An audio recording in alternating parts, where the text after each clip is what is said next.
کے سبب جاری لاک ڈاؤن کے 2 سال بعد پورے مغربی بنگال میں فرزندہ توحید نے الوداع جمعہ جوش و خروش سے ادا کی۔ بنگلہ جامع مسجد اور باہر سڑکوں پر فرزندہ توحید نے الوداع جمعہ ادا کی۔ امام خطیب بنگلہ جامع مسجد مولانا شاہد حسین مصباحی نے نماز جمعہ کے تقریر میں ملت اسلامیہ اور ریاست مغربی بنگال کے ساتھ ساتھ پورے ملک کے سلامتی اور ہندو مسلم اتحاد کے لیے دعا مانگی۔ انہوں نے میل محبت کا پیغام سارے ملت اسلامیہ اور ہندو بھائیوں کو دیا۔ کہا جس طرح مغربی بنگال میں ہر تہوار ہر مذہب کے ماننے والے مل جل کر مناتے آ رہے ہیں، انشاءاللہ عید الفطر بھی اسی میل محبت سے منائیں گے۔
Sana Medical Hall.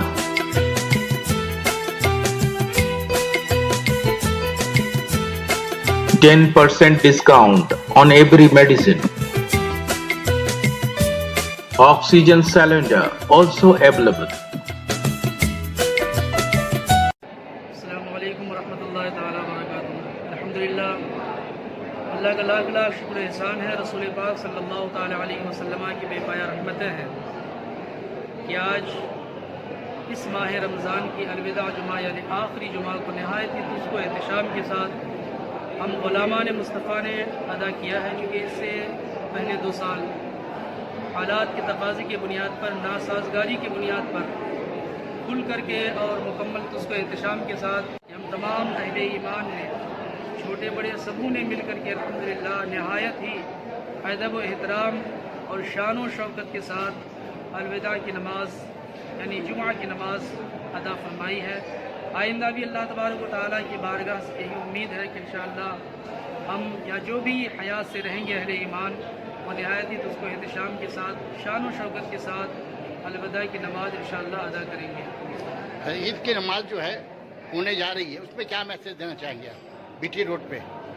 جی الحمدللہ، جسے 2 سال تک حالات کی ناسازگاری کرداری کی بنیاد پر کھلے طور پر عید کی نماز نہیں ہو پائی تھی، اس کا بڑا خلق تھا، بہت دکھ تھا، اور اللہ تبارک و تعالیٰ جو کرتا ہے بہتر کرتا ہے، رب تبارک و تعالیٰ کی ذات پر ہم اہل ایمان کو مکمل بھروسہ اور امید تھا کہ انشاءاللہ العزیز وہ پھر سازگاری سے بدلے گی، اور الحمدللہ آج حالات سازگار ہوئے ہیں، اور اب کی بار انشاءاللہ ماضی کی طرح کھلے طور پہ اجتماعی طور پر ہم انشاءاللہ عید کی نماز ادا کریں گے۔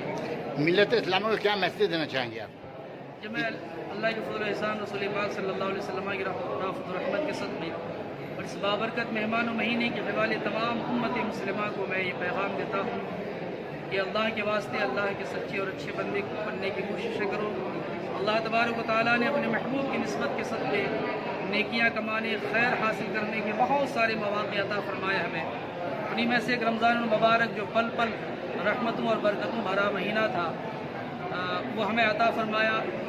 ہم نے کما حقوق قدر تو نہ کی، اب چند لمحے باقی رہ گئے ہیں۔ میں تمام اہل ایمان مرد عورت چھوٹے بڑوں سے میں گزارش کرتا ہوں کہ جو چند لمحات باقی ہیں اللہ تعالیٰ نے حیات و صحت و عافیت بخشی ہے، اس کی قدر کیجیے اور اللہ تبارک و تعالیٰ کی بارگاہ میں اپنے گناہوں کی معافی مانگیے۔ یہ موقع ہے، ہمیں یقین ہے کہ آئندہ رمضان المبارک کا مہمان و مہینہ آئے گا تو، لیکن ہم حیات سے ہوں گے یا نہیں ہوں گے اللہ تبارک و تعالیٰ ہی بہتر جانتا ہے۔ اس لیے ہمیں کوتاہی، غفلت اور کاہلی نہیں کرنا چاہیے، جو وقت ہے ہاتھ میں، اللہ نے جو صحت و تندرستی عطا فرمائی، اسے صحیح جگہ خرچ کرنے کے لیے کوشش کرنا چاہیے. سبھی اس کے حوالے ایک دوسرے کے لیے دعا کریں، کامیابی و کامرانی کی دعائیں کریں. وقت کے تقاضے، وقت میں جو حالات نے کروٹیں بدلی ہیں اور بظاہر قوم مسلم کی جو ذلت و رسوائی نظر آ رہی ہے، یہ کہیں نہ کہیں ہماری اپنی کوتاہی اور اپنی کمائی، ہمیں ادھر بھی دھیان دینا ہوگا. ہمیں ظالموں سے کیا مطلب، ان کے پاس کوئی اصول زندگی نہیں ہے تو اپنے حساب سے کام کرتا ہے، پر ہم اگر ناکام ہو رہے ہیں، ہم ذلیل ہو رہے ہیں، تو ہمیں رسول اللہ صلی اللہ تعالیٰ علیہ وسلم کے دیے ہوئے اصول پر عمل کر کے کھوئی ہوئی دولت کو حاصل کرنے کے لیے کوشش کرنا چاہیے. میں یہی پیغام اہل ایمان کے نام پیش کرتا ہوں.